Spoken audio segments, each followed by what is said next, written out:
Olá, você que acompanha o Entre Séries. No vídeo de hoje eu vou dar um pouco mais de detalhes sobre a Rainha Charlotte, uma história Bridgerton, e também falar um pouco sobre a minissérie e o que eu achei sobre ela.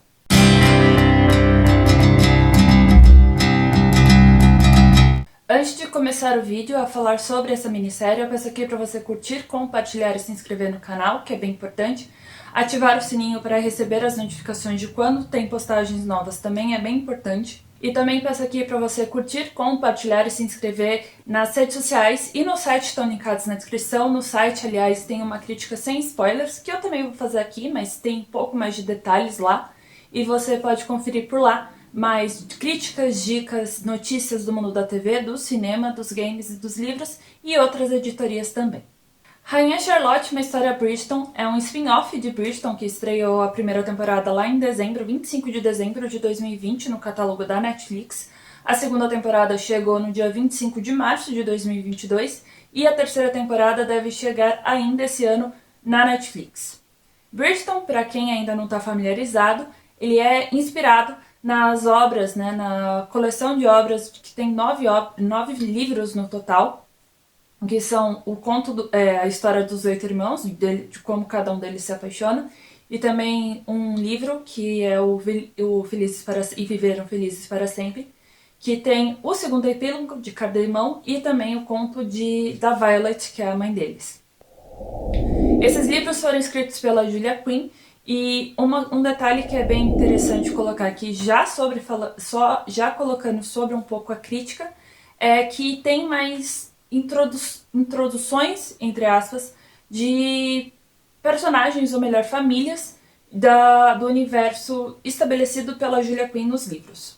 Essa minissérie é composta por 6 episódios, todos esses episódios foram escritos pela Shonda Rhimes, que criou a série, e apenas um episódio ela coescreveu com Nicholas Nardini, e todos os episódios também são dirigidos pelo Tom Verica, que dirigiu já alguns episódios de Bridgerton, e também já um colaborador antigo da Rhimes. Os episódios têm duração entre 55 minutos e 85 minutos, e diferentemente do que eu geralmente sinto com séries que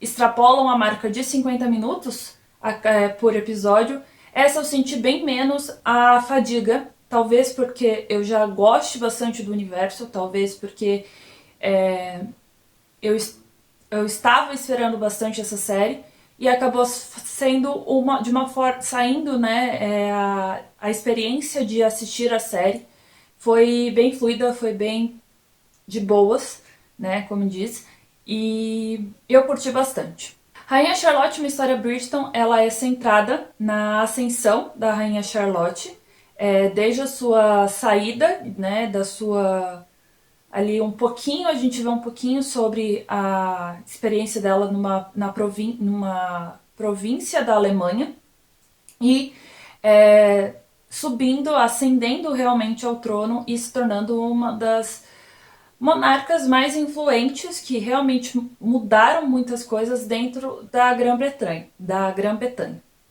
A Golda Roshwell, a Anjo Andô e a Ruth Gemmell, elas retornam nos papéis de Rainha Charlotte, da Lady Agatha Dunbury e também da Violet Bridgerton nessa minissérie.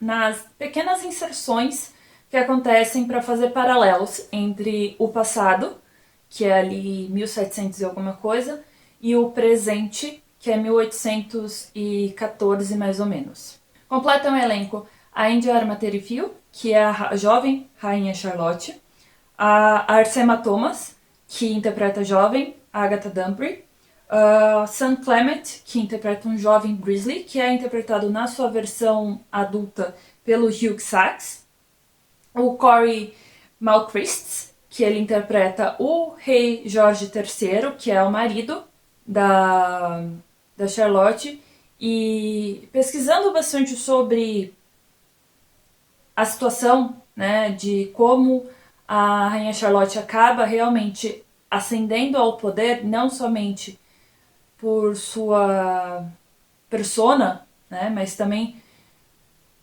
por causa do marido, que ele sofria de alguma doença mental, de algum transtorno mental que não foi detectado à época, de forma mais a fundo, né? Porque não tinha tantas, tantos mecanismos para conseguir identificar. Uma das hipóteses é que ele sofria de transtorno bipolar, mas não tenho a certeza. Então, por causa dos episódios de mania, né, que acaba sendo principalmente evidenciado na série, que esse não é nem um grande spoiler, assim, é só realmente uma coisa, fato mesmo que acontecia. E nunca chegaram a uma conclusão do qual que era o real problema dele, que afetava tanto ele. Tanto que, pelo que eu acabei lendo, e obviamente você pode pesquisar melhor, né, em fontes que você realmente goste, ele teve um período que ele sofreu desse problema, ficou bastante tempo de boa, né? Ficou bem estável por muito tempo e depois começou a se deteriorar. Então, tanto que nos seus anos finais, que ele morreu ainda depois da Charlotte, é bem importante frisar isso de alguma maneira, ele ainda sofria da demência, que obviamente acomete muito facilmente a população idosa. Então foi acarretando algumas coisas em sua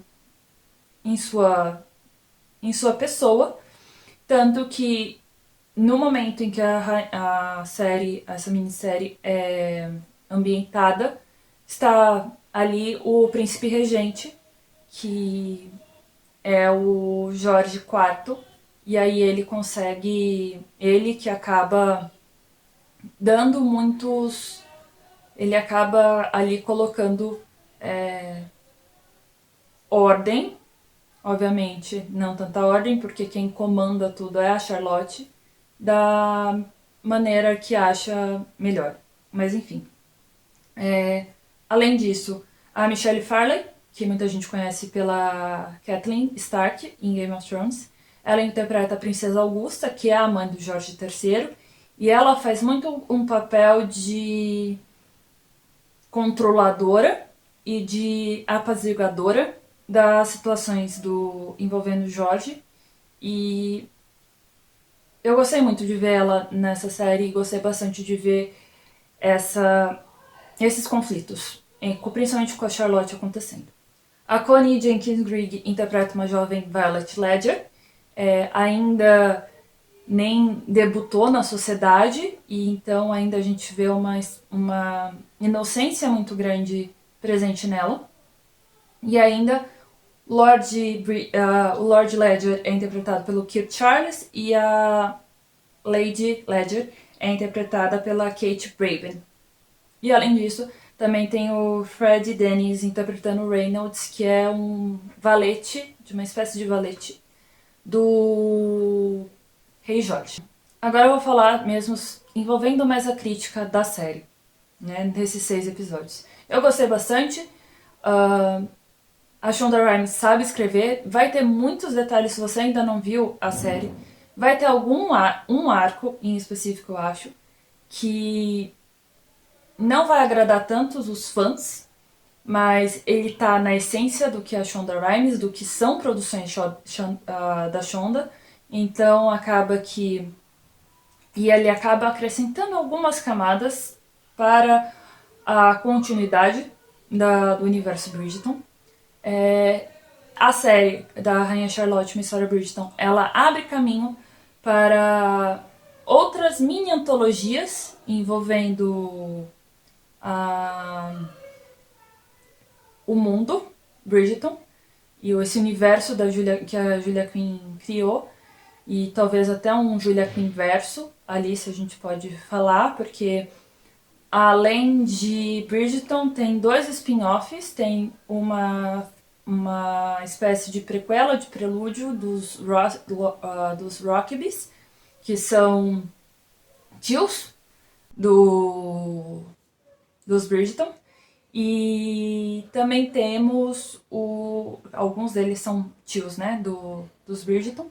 E também temos os Matt Smith, que finalmente fazem sua estreia dentro do Bridgerton de uma maneira muito legal.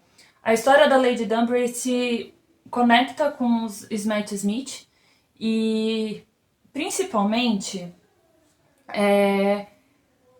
o passado da Lady Danbury eu achei uma sacada genial dentro da Shonda Rhimes e que novamente coloca uma camada diferente para o que a gente conhece da Lady Danbury na série mãe, né, em Bridgerton.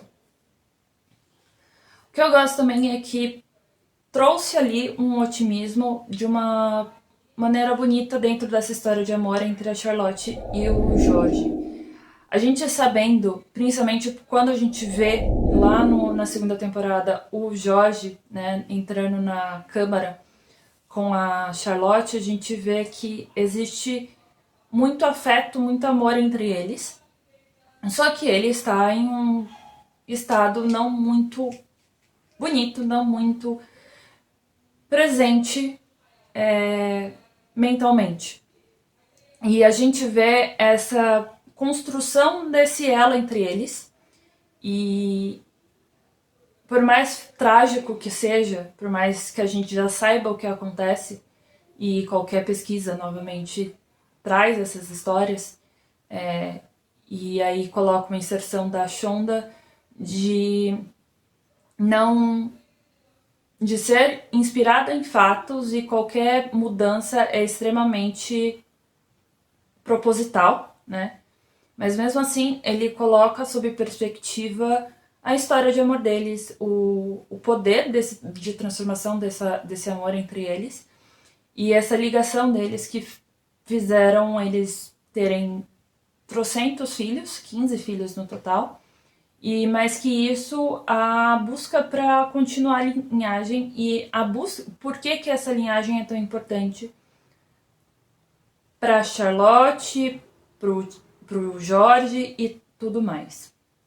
E para quem não sabe, a sucessão acaba sendo o Jorge IV, vem, se eu não me engano, um dos filhos, um dos outros filhos, e depois a Rainha Vitória.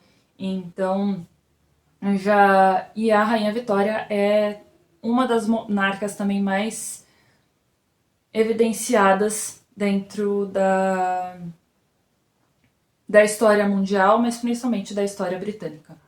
Obviamente tem a inserção das músicas atuais no quarteto de cordas, e são lindas as inserções, e evidencia cada vez mais novamente essa ligação entre o George e a Charlotte, que eu fiquei particularmente apaixonada por isso.